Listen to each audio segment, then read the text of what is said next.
10 outstanding African entrepreneurs following their dreams, building their communities, shaping the future.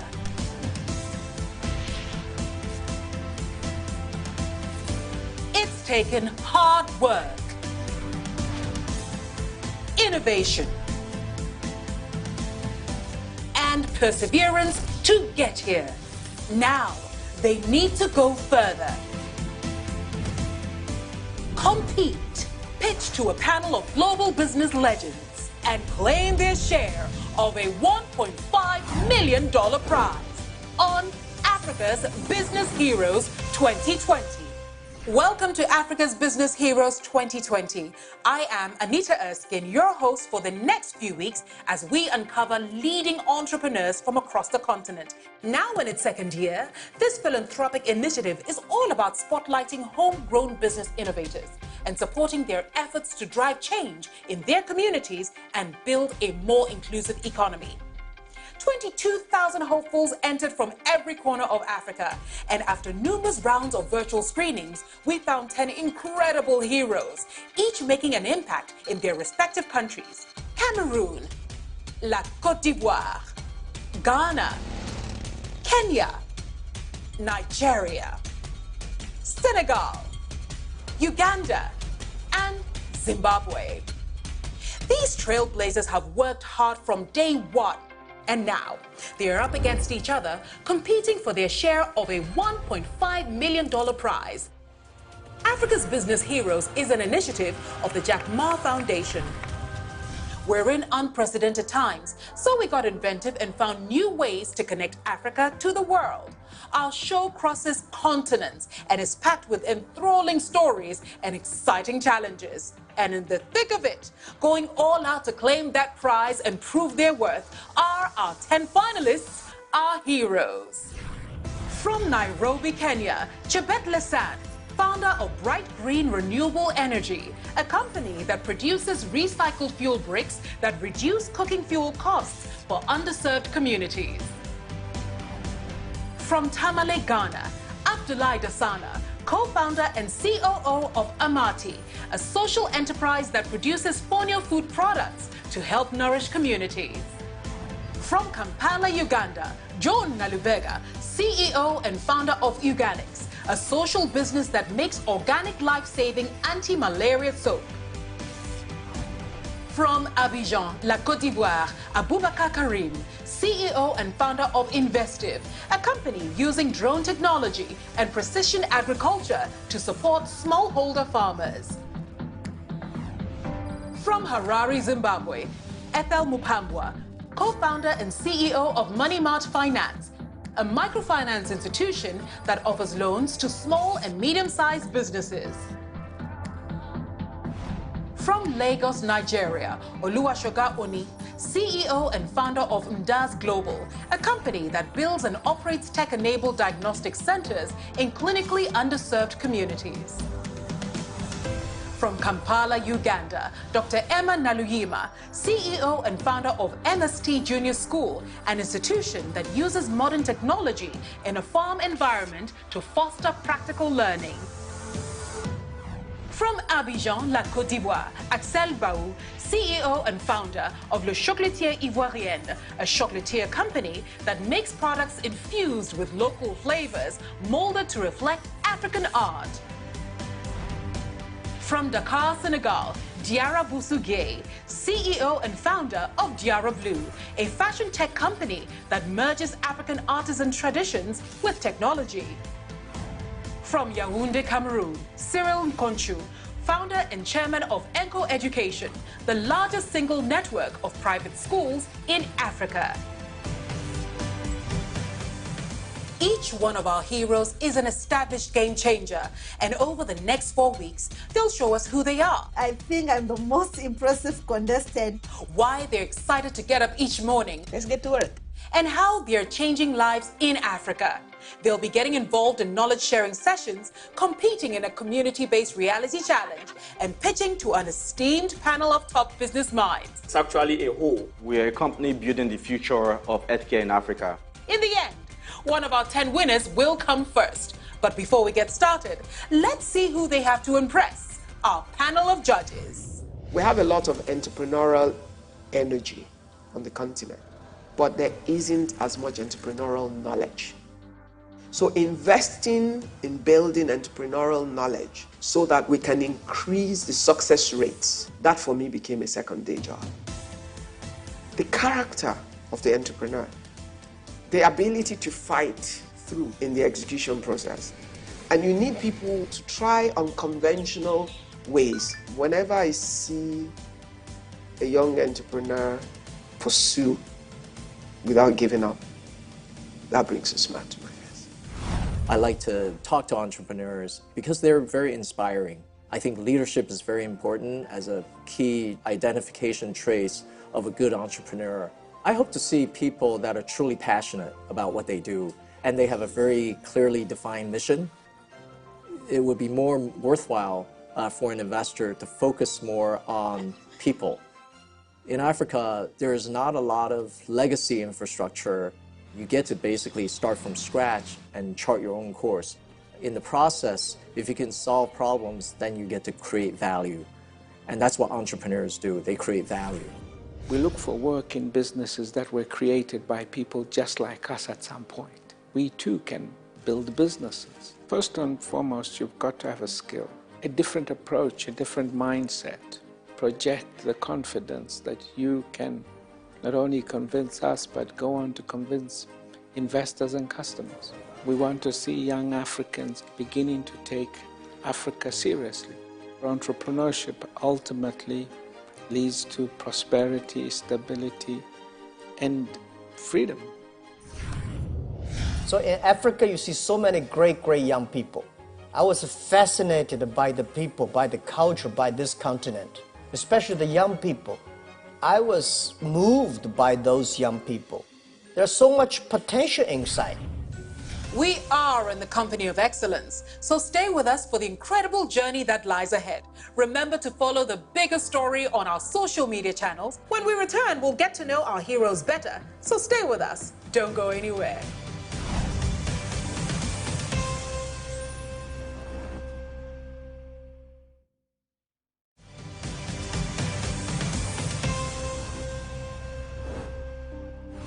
Welcome back to Africa's Business Heroes 2020, the show that discovers and celebrates business brilliance from across the continent. We've all met our heroes and our judges, but the first time they met was virtually. Great to see you. This year, we're going to do a virtual contest. So I think everybody has to bring their best face to the contest. We're not going to see a lot of the body language in physical form, but make sure you look good on camera. I've looked through some of their profiles, but there's nothing like when you actually listen to them and you match their passion with their idea.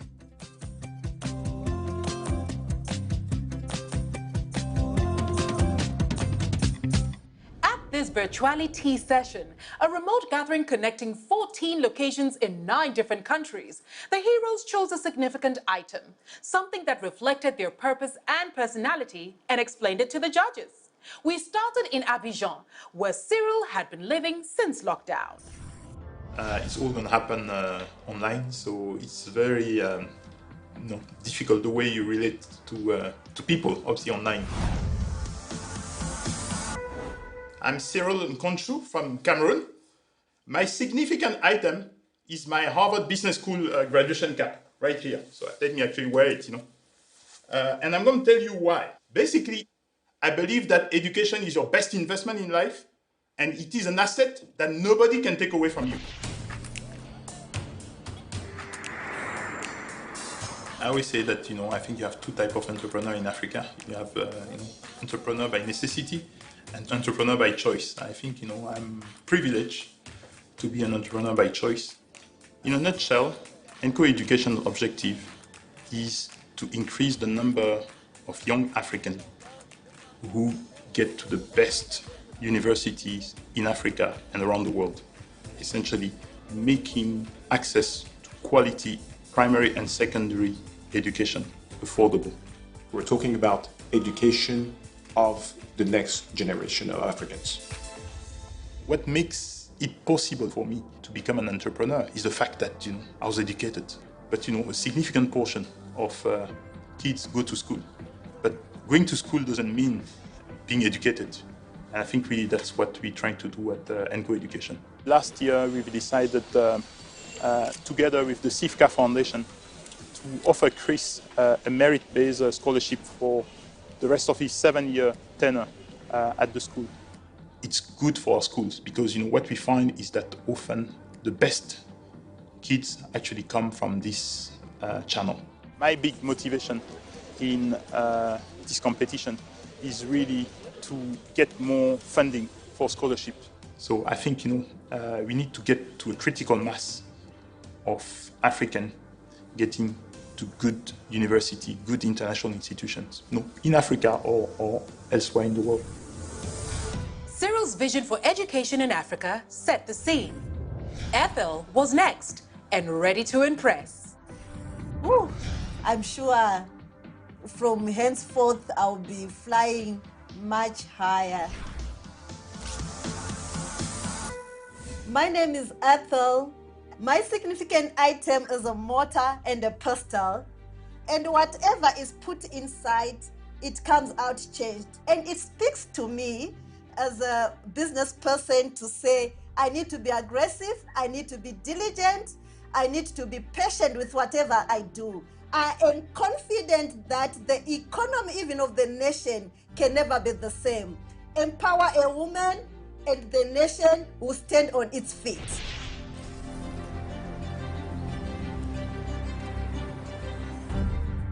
Monument Finance is a microfinance institution which offers credit solutions to the people in Zimbabwe. I'm one woman who has been born an entrepreneur. Selling cakes in hair salons during weekends. I would find something to do to make an extra dollar. The business actually started in my veranda. Every day I would go to the market, walk through the market, talking to women, getting to understand what they desired. So this is how the model then started. And with no time, the word spread like fire. There's a girl, Ethel, who gives small loans to us. That's how then Manimart was born. And I believe because of that determination and passion for microfinance, I think she has what it takes. In our society, a girl child was very insignificant. And it was a struggle having even to go to school being a girl child. It was not something that was really encouraged. My father plainly told me in my face, no more school. So after that, I had to run away from home. So when I heard about it, my husband went home and took her. Then sent her to St. Francis of Assisi where she did her O-levels. I then went to National University of Science and Technology and did my BCom Finance. And I hope one day I will see her having a microbank through this money mat. I've been one of the few in Zimbabwe young people who have been resilient in this economy. I think I have what it takes to win this competition because I'm a courageous woman. I am a resilient woman. And I am passionate about what I do.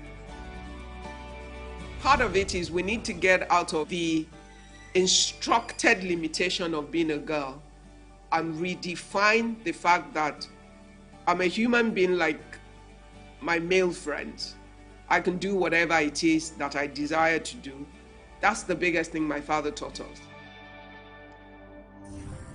Abubakar was getting ready to go, and he was feeling confident. Non, je suis pas stressé, je suis pas nerveux. C'est vraiment une opportunité que je veux saisir, que je veux pouvoir, voilà, je veux pouvoir être à l'aise pour pouvoir échanger et puis apprendre de tout le monde. I'm Abubakar Karim from Abidjan, Côte d'Ivoire. I'm the CEO and founder of Investive. So my special item is a piece of clothes. The name of this piece of clothes is Bogolan. So it's this piece is a hat. So it represents the courage and the patience of the hunter. Investive est une entreprise ivoirienne dont la vision est de contribuer à bâtir le futur de l'agriculture africaine en misant sur les moyens de haute précision et la technologie. I was passionate about agriculture since childhood. La plupart des pays africains, surtout la Côte d'Ivoire, sont des puissances agricoles. Il y a beaucoup de personnes qui dépendent de ce secteur-là. Vous devez monter le drone et puis tester, quoi.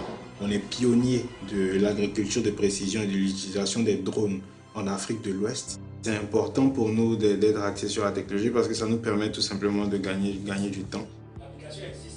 On est capable en fait d'offrir des services à différents moments de la production. On parle par exemple de planification, de cartographie qui permettent déjà de mieux gérer l'espace. Ensuite, on parle de diagnostic phytosanitaire qui permet de faire le suivi une fois que l'exploitation est lancée. Après, on parle de pulvérisation qui permet de traiter. On parle de solutions IT qui permettent de mieux gérer l'exploitation jusqu'à la récolte. Vraiment, comment cela nous rend à part? Parce que tout simplement, on arrive en fait à adapter ces technologies-là à nos réalités. Je dirais que l'entrepreneuriat, vraiment, c'est dur, mais on le fait quand même. Et pourquoi? Parce qu'on a un impact sur nos communautés. On crée de l'emploi, on crée de la valeur. C'est quelqu'un qui est travailleur, passionné, ambitieux, qui est audacieux et qui a aussi une particularité qui est le sens du relationnel. L'idée pour nous, c'est vraiment de pouvoir aussi nous répandre dans la sous-région. Des entrepreneurs forts, c'est une nation forte. That was a strong showing from Abubakar, and Diarra was ready to do the same in San Francisco, her home away from home.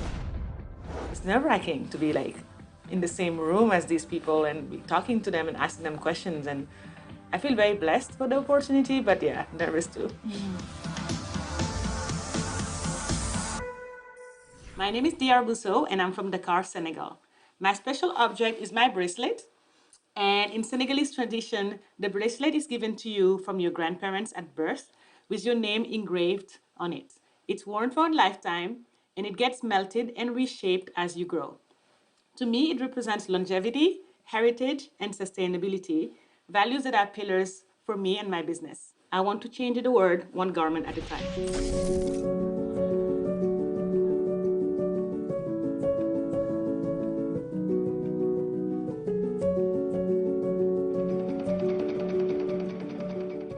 I think it's important to start with where Diarra Blue started. Diarra Blue started from hundreds of years of artisanal heritage in my actual family. My grandmother, Sohnambo, was one of the greatest leather craftsmen in her community, and she passed that down to her children. My work with Diarra Blue allows me to go back in those communities, in that heritage, and scale it up to the world. My ambition is to empower thousands of artisans and create jobs and opportunities and sustainable livelihoods. What she is delivering is culture. She's exporting culture, and she's doing it in a modern way. What we do is use technology, especially mathematics, to really become more efficient in the production of clothing. Math allows me to create 100 times faster at a fraction of the cost. So instead of painting a flower, I graph a flower with equations. I got a full ride to go to Stanford Business School. I declined it because I didn't want to study business. I wanted to be challenged, so I went and studied mathematics education. That's what brought me to Silicon Valley. Within a year, I got accepted into a fashion program at Bloomingdale's, one of the most selective in this area. And I'm part of this incubator that's working to scale fashion businesses. She is a lifelong student, curious. She's always wanting to learn more. I don't believe in boundaries or limits. I mean, the blue in Diarra Blue symbolizes the ocean, which is infinite. And for me, anything within your mind is within reach. This life learning approach is fundamental. Always focusing on building up your knowledge and your skills. A skilled person can never go hungry. Our heroes definitely have skills, and we're taking them to the next level here on Africa's Business Heroes 2020. Stay tuned to our social media channels for more stories, and stay tuned when we come back after this.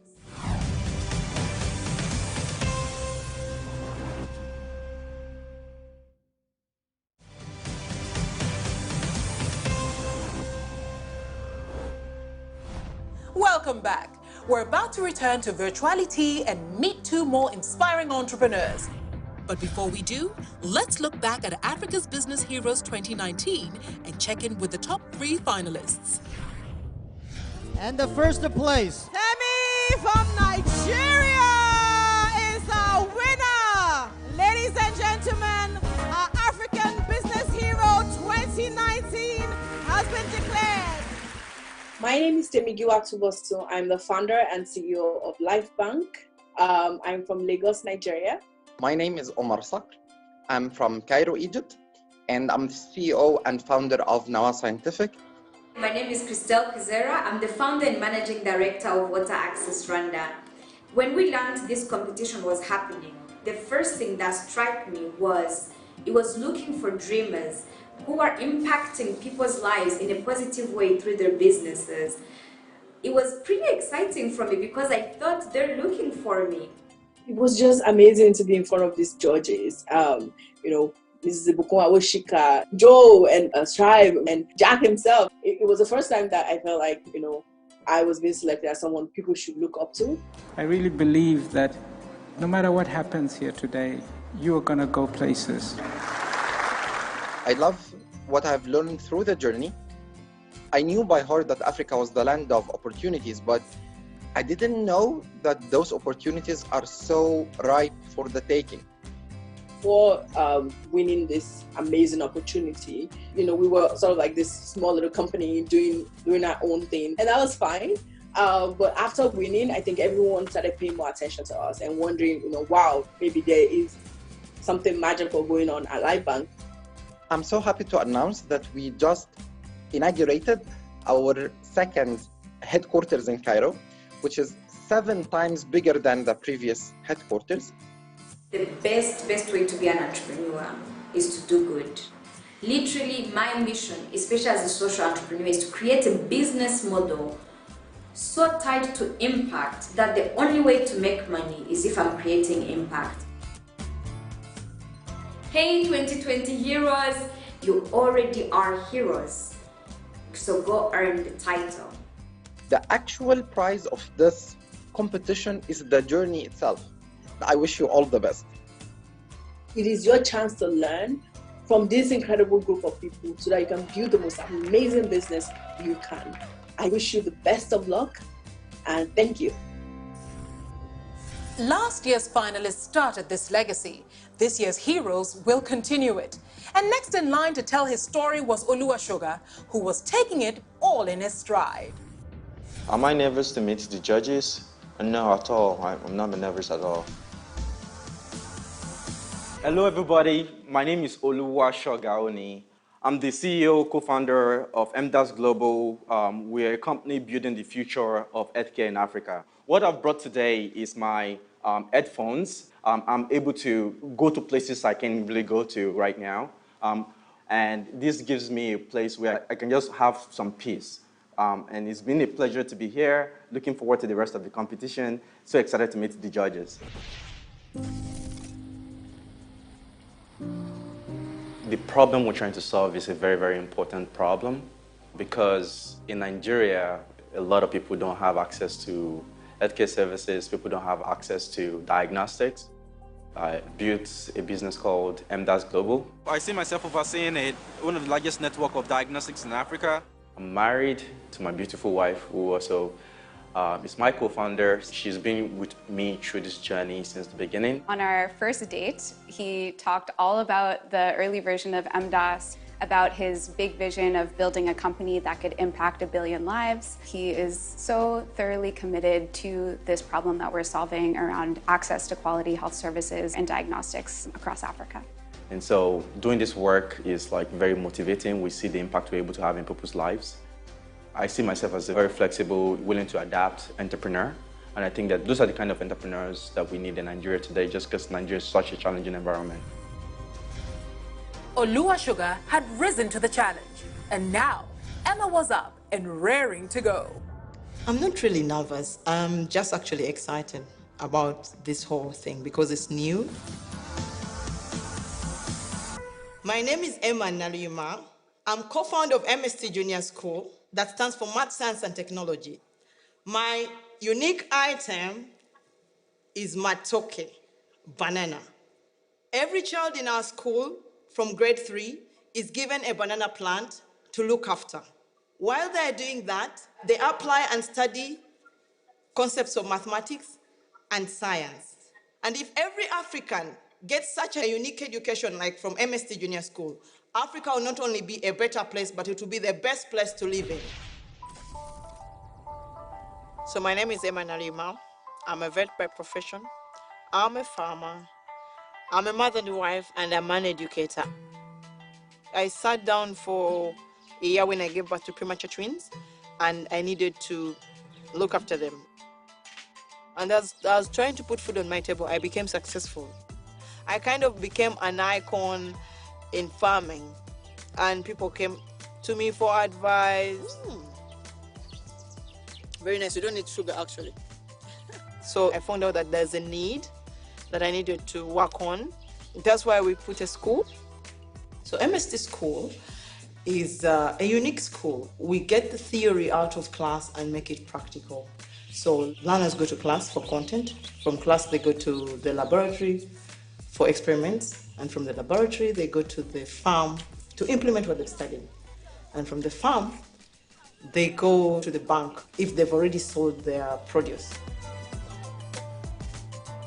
Emma is a very, very, very smart woman because every day she comes up with something new. Everything she wants to think out of the box. So it teaches them to be responsible, it teaches them to care, it teaches them all these other life skills that academics alone, reading books is not going to tell them. She has got that perseverance and passion which leads to long-term goals. We are packaging our learners to meet the world so that when they get out of the school, they can fend for themselves. You all have smiles on your faces. That means you have to carry a feeling that the glass is half full, always. It's not only for yourself, but it's also for your teammates. Because someone who cannot motivate other teammates cannot lead. Empowering words for 10 heroes committed to empowering our continent. We have more stories coming up after the break, so stay with us here on Africa's Business Heroes 2020.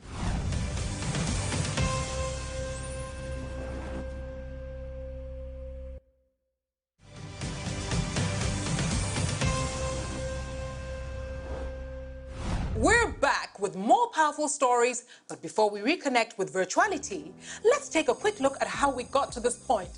Africa's Business Heroes 2019 was a great success, setting a high bar to inspire even more African entrepreneurs this year.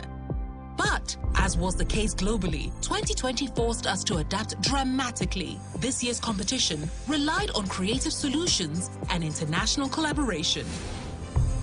On April the 6th, 2020, the search for our heroes began with a live-streamed virtual launch, followed by a series of interactive, informative webinars designed to enable applicants and support them during challenging times.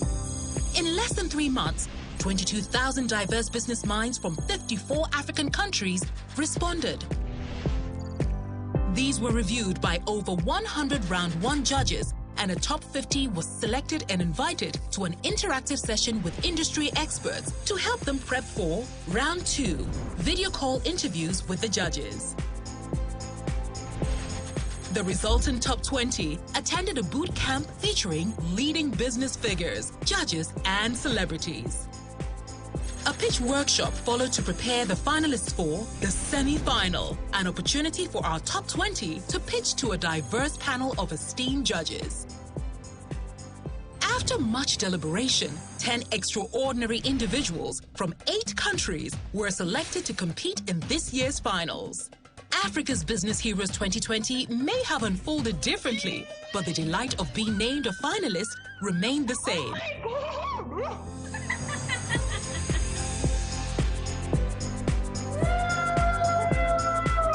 This is real. You are in the top 10.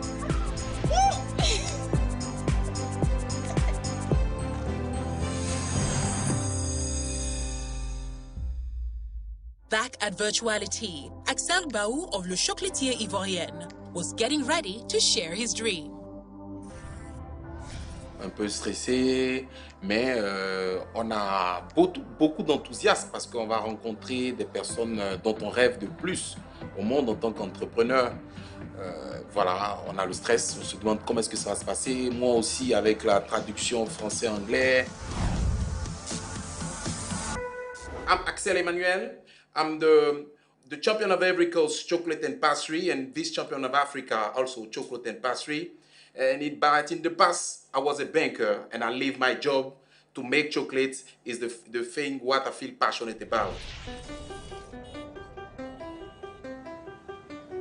Le slogan du chocolatier ivoirien, c'est « En marche pour la Coco Revolution ». La Coco Revolution, ça veut dire la révolution du cacao, une révolution au niveau des recettes. Nous faisons des chocolats aux saveurs uniques, mais qui sont adaptés au goût des Africains. Les Ivoiriens aussi qui produisent près de 2 millions de tonnes de cacao dans le pays. Et aujourd'hui, nos tablettes de chocolat sont dans tous les rayons de supermarché. Axel est enraciné dans sa tradition, enraciné dans ses valeurs de culture, de coopérative. Il est vraiment enraciné dans la terre. Il est un passionné du cacao. La révolution aussi s'est traduite par la formation de plus de 2000 femmes. Dans certains endroits de la Côte d'Ivoire, les femmes n'ont même pas droit à la terre. Le changement que mon entreprise apporte, c'est de pouvoir sortir des femmes de planteurs de cacao de la pauvreté et de les rendre autonomes. Son équipe est derrière lui pour l'amour du chocolat. Il a grandi, on peut dire comme un plant de cacao qui pousse. Les 4 premières années ont été très difficiles et par la suite, il a vraiment porté du fruit. Le cacao aujourd'hui est appelé à disparaître selon les experts en 2050 si on y prend garde. Parce que le monde rural qui maintient cette économie est délaissé. Donc la durabilité aussi est au cœur de notre activité. Il veut quelque chose, il veut que nous ayons vraiment une usine, vraiment une grande usine comme les multinationales.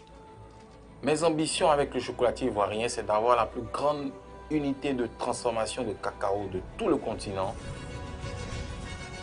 Axel's love for chocolate was infectious. Next up, Joan was preparing to make her case. Conference is about to start. I am really excited to meet our judges. My name is Naluvega Joan. So I chose a light bulb. I talked to my friends, to my mentors, to my teammates in the company, and most of them told me that I bring light into their lives when they are facing challenges.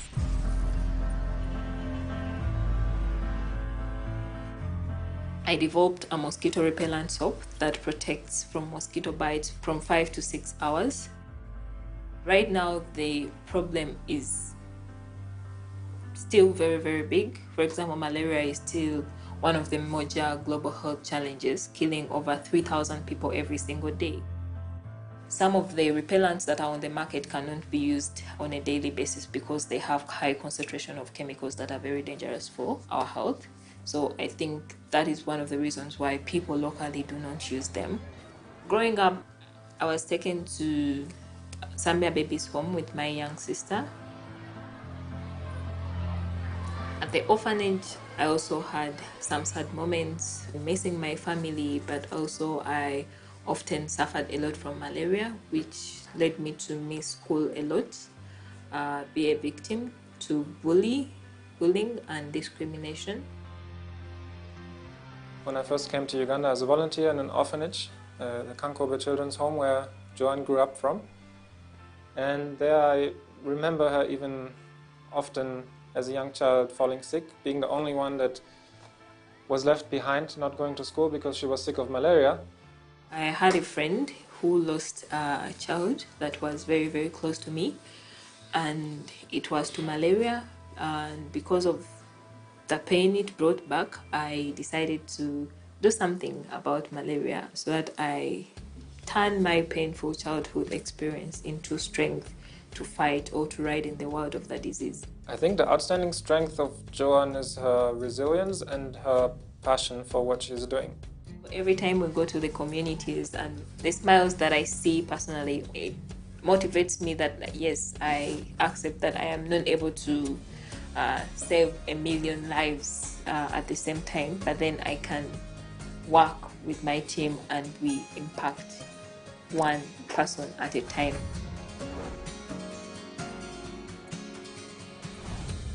We've got 2 more moving stories coming up, and we're telling even more of them on social media. So visit us there and stay tuned here, because we'll be back after the break.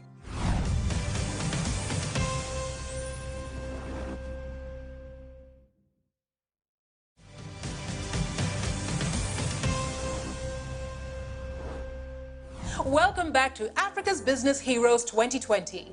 The virtuality session has taken us on 8 uplifting journeys. Abdullah was next and feeling the nerves. I want to create a very good impression, so that's what is making me nervous. So my name is Abdullah Dasana. I'm the co-founder and CEO at Amati Company Limited. So the equipment I hold dear to my heart is actually a hoe. If I am able to change this hoe into a more efficient equipment, they will be able to till more land to feed not only us in Ghana, but the rest of Africa.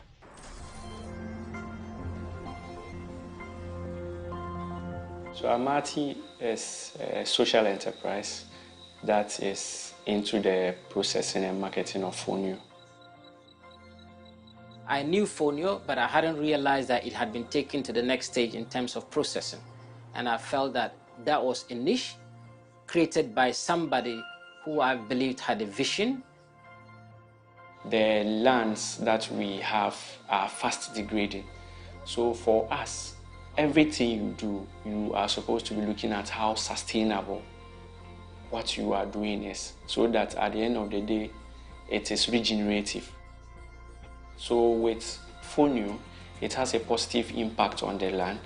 It doesn't grow with fertilizer, and once you grow it for 2 to 3 crops, it regenerates the soil. Then you can use it to grow fonio and other related crops. Coming from a less privileged family, and he knew that this project that he's going to do will help the people in the community. I've come to know Abdullah as somebody very keen and very interested in supporting women and youth in agricultural landscape. We are giving them access to land. We are giving them alternative incomes. I've seen the company grow from working with less than 10 women to almost 30 employees, growing from a company that was very basic to actually a full-scale integrated processing plant for fonio. We will not just be feeding Ghana or Sub-Saharan Africa or just Africa, but the world as a whole.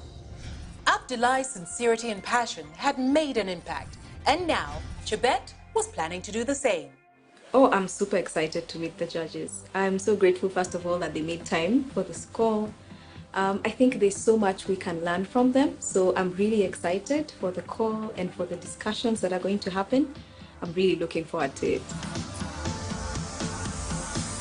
My name is Chebet Lesan. I'm the founder of Bright Green. For me, what this cooking pot symbolizes is an important activity of cooking. Bright Green is a company that's revolutionizing how Africa cooks. We are creating a fuel that is made from farm waste, and we're using that to replace charcoal and firewood. So this here is our raw material. This is what we use to make our fuel. So when you think about fuel, usually most of the time there's firewood, there's forests that need to be cut. So we don't do that. The waste that you're seeing here comes from farmers, and it comes from after they have harvested their food harvest. There's these fibers that are left in the field, and they're usually such a nuisance to the farmers.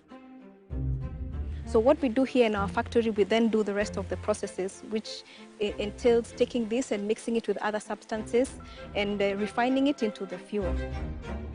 The reason why we call our fuel life-saving fuel is because with our fuel, mothers no longer have to inhale smoke. They no longer have to suffer from the respiratory diseases. You know, even their young ones no longer have to struggle with inhaling that smoke. So she's about ensuring that there's gender empowerment. that women's lives are transformed, that society in itself is transformed by ensuring that we are protecting the resources that we have. We cannot talk about solving the sustainable development goals. We cannot talk about moving forward and achieving Vision 2030 if we are not talking about the population of Africa's 1 billion who are still cooking using wood fuel. She's not just building a business to make money. It's not about money for her. It's about changing lives. It's about ensuring that she has impact in society. And very few people are genuine about that. I've been so privileged to travel around the world and to see different contexts and how different people live. And one thing has become very clear, that as Africans, if we do not take charge to solving our own challenges here, nobody's going to do it for us.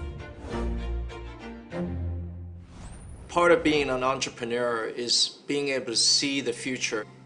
In planning, you need to think ahead. I think today in the COVID environment, the entire business landscape has changed. Customer behavior has changed. And that is actually bringing about a complete reset of most businesses in terms of when they think about what the future holds. But the thing that you cannot leave out in your planning is change. There's always going to be some degree of uncertainty in the plan, and you have to build in that ability to change course and be flexible. Change is going to be the constant. Some things will work, some will not, so have a support system. Make sure you have people that you can encourage one another as you move to find the right solution for your own specific business in your particular market. Everything has the ability to deliver you to great success, provided you are focused and you are passionate about that thing. We can never have another experience like this ever again. Yeesh. I thought it was a great session. It was nice getting the opinion of the judges. I think this humanizes the whole experience.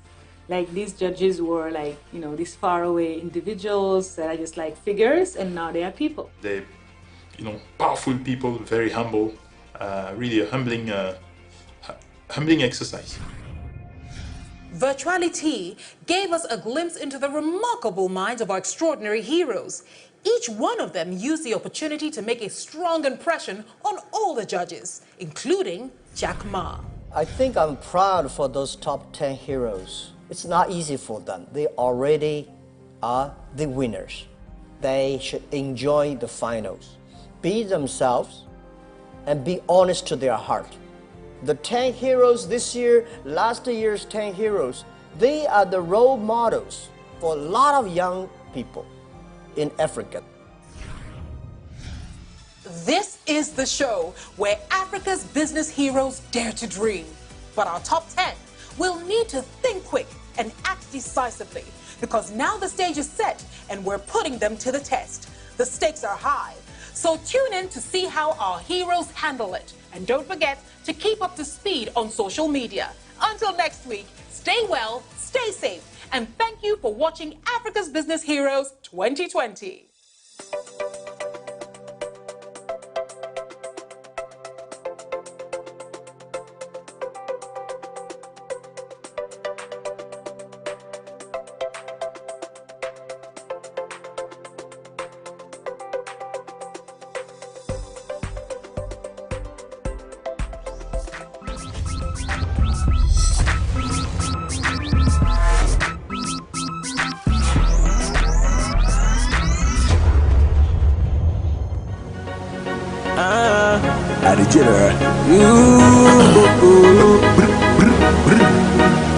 Gazi.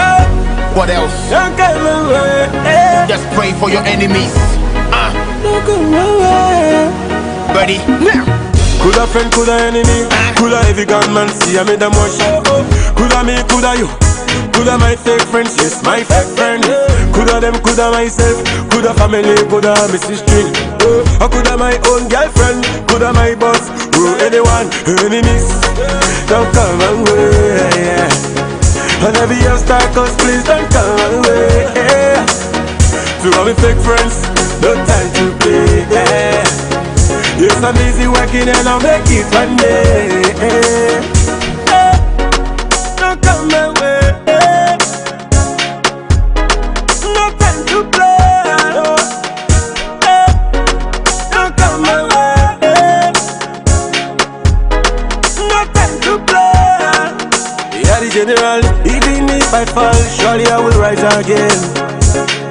In every situation, well, me not complain. Slowly, slowly, that's sure. And my heart is so pure. So God in heaven bless me some more. Hallelujah. So do unto others what you want others to do unto you. Let them talk about you. Live your life straight, no curfew. Enemies, don't come my way. And every obstacle, please don't come away. To all my fake friends, no time to play. Yes, I'm busy working and I'll make it one day. Don't come my way. No time to play. Just pray for your enemies. Don't come my way. Never. No time to play. Yeah. Them try me before, but I be warrior. They never wanna see me get out. But me, my prophecy be Psalm 24. The people with me are the help. Same people that turn against me, what did they pray make a fall? Damn. But me, I no go ball. It be Almighty go deliver the score. You say I got the form, they play with the floor, the rise and the fall. I'm advising all the backbiting and the work fighting. It's not exciting. Do the right thing and the icing on the cake. Jago enlighten his followers and surprisingly you go be blessed. Everything go be okay. You never go to stress. Devil is a lie. Tell him you be the best. And this baby Katy Perry way you know be Kanye West. They be sack. I know you wanna see me fail. Some more chimi shami nemo crame jibail. Some me bow go me see this to crame yourself. Now my sell it 20 million copy holy grail. Okay, mama, smile for me. Don't you ever cry for me. Some people just want me to break down. Some losers go speed up and take what I have from me. No way. God guide me from my enemy. So me now know what me do them. They one shoot, one hurt, one pull me down. Never. Oh God Almighty, put the kind of enemies don't come my way. And every obstacle, please don't come my way. To all my fake friends, no time to play. Yes, I'm busy working and I'll make it one day.